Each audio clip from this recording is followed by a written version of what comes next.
பீச்சிலேருந்து ஒரு கடல்லேருந்து வரும் ஹெலிகாம் தானே ஸ்பெல்லிங் கரெக்டானு தெரியல. ஓகே ஒரு கேம் அது வந்துச்சு. தண்ணிக்குள்ளேருந்து வரும், பீச்சை தாண்டி வரும், ரோட்டில் ஒரு 50 கார் போகும், ஜீப் போகும், போலீஸ் அதுக்கு பின்னாடி போவாங்க. அப்படியே அந்த ரோட்டை கிராஸ் பண்ணி உள்ளே போகணும். அந்த போலீஸ் ஸ்டேஷனுக்கு வெளியில் ஒரு 100-200 பேர் போலீஸ்காரங்க எல்லோரும் கரெக்டாக ஸ்டெடியாக அனுப்பாங்க. உள்ளே ஒரு விஷயமா மீட்டிங் போய்ட்டுருக்கோம், எல்லாம் ஸ்டெடியாக இருப்பாங்க. அதுக்குள்ளே கேமரா உள்ளே போச்சுட்டா அங்கே அண்ணன் இருப்பார், ஹீரோ இருப்பார்.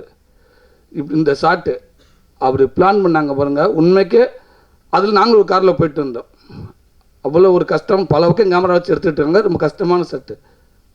ஆனால் அவ்வளோ விஷயத்தையும் உண்மைக்கு டைரக்டர்னே நாங்கள் வண்டிக்குள்ளே உட்காந்துருப்போம். சூர்யா நாங்கள் கூட போயிருந்து அண்ணன் கூட தான் அந்த வண்டியில் இருந்தேன்.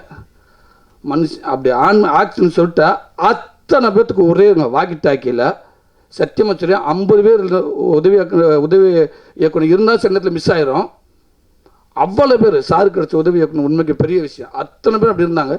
ஒரு வாக்கி டாக்கில் ரெடி ஆக்ஷன் அப்படின்னு அந்த காரு போகும், அந்த கேமராவுக்கு ஆக்ஷன் கரெக்டாக, அந்த கார் ஆக்ஷன் எல்லாம் கரெக்டாக ஒன்று மிஸ் ஆனால் இதாகிடும். திருப்பி பெரிய ஷாட் அது போயிட்டு கரெக்டாக சார் அதில் சொல்வார், டாய் ஒயிட் கார் 57-32 சார். அப்படி ஒரு லைட்டாக ஸ்லோப்பா அவையாரா 70-65 முன்னாடி போ சார், ஹீரோ வர காரை லைட் அப்படி ஃபாலோ பண்ணுங்கள்.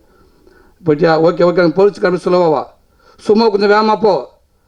இப்படி இவ்வளோ விஷயம் வந்து இங்கே ஒருத்தர் மட்டும்தான் இவ்வளோ கரெக்டாக ஆப்ரேட் பண்ண வாய்ப்பே இல்லைங்க. அதெல்லாம் வந்து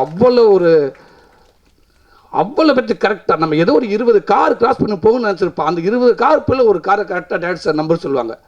அவனை மெதுவாக போக சொல்லி ஏன் ஃபாஸ்ட்டாக போகிறேன். அதுக்கு ஏற்ற கேமராமேன் பிரியாணி இவங்க 2 பேர். உண்மையாக சார், இன்னும் நீங்கள் நிறையா படம் சார் நீங்கள் 2 பேரே பண்ணணும்னு ஆசைப்படுறீங்க சார். இல்லை என்ன, நான் சில விதத்தில் வந்து சில படத்துக்கு வந்து ஒரு இன்ஸ்ட்ருமெண்ட் தேவை இருக்காது, இந்த இன்ஸ்ட்ருமெண்ட் யூஸ் பண்ணுவேன், இந்த இன்ஸ்ட்ருமெண்ட் இந்த படத்துக்கு தேவை இருக்காது, இந்த இன்ஸ்ட்ருமெண்ட் தேவை இருக்காது. எனக்கு தெரிஞ்சு வந்து சாருடைய ஸ்டூடியோவில் பார்த்தீங்கன்னா அத்தனை நிமிஷம் ரெடின்ற எல்லாரும் அலாட்டார் ரெடி ஓகே அப்படின்னு எல்லாம் சார். இது சார் பல்ப் ஓட டமால் சார், இது ஓகே சார், கரெக்ட் இழுத்து விடு, அது போட்டு இது போட்டு எல்லாம் இல்லை எனக்கு தெரிஞ்சு எல்லாருமே செம ஃபாஸ்ட்டாக ஒர்க் பண்ணுவாங்கன்னு நினைக்கிறேன். ஏன்னா மியூசிக் பண்ணி சாதாரண விஷயம் ஹரிசாரி படத்துக்கு சும்மா அவ்வளோ ஃபாஸ்ட்டாக இருக்கேன். ரொம்ப சந்தோஷம். அந்த படம் மிகப்பெரிய வெற்றி அடைய என்னோடய வாழ்த்துக்கள் சார். நான் ஒரு ரசிகனாக வாழ்த்துறேன் சார். ரொம்ப நன்றி சார்.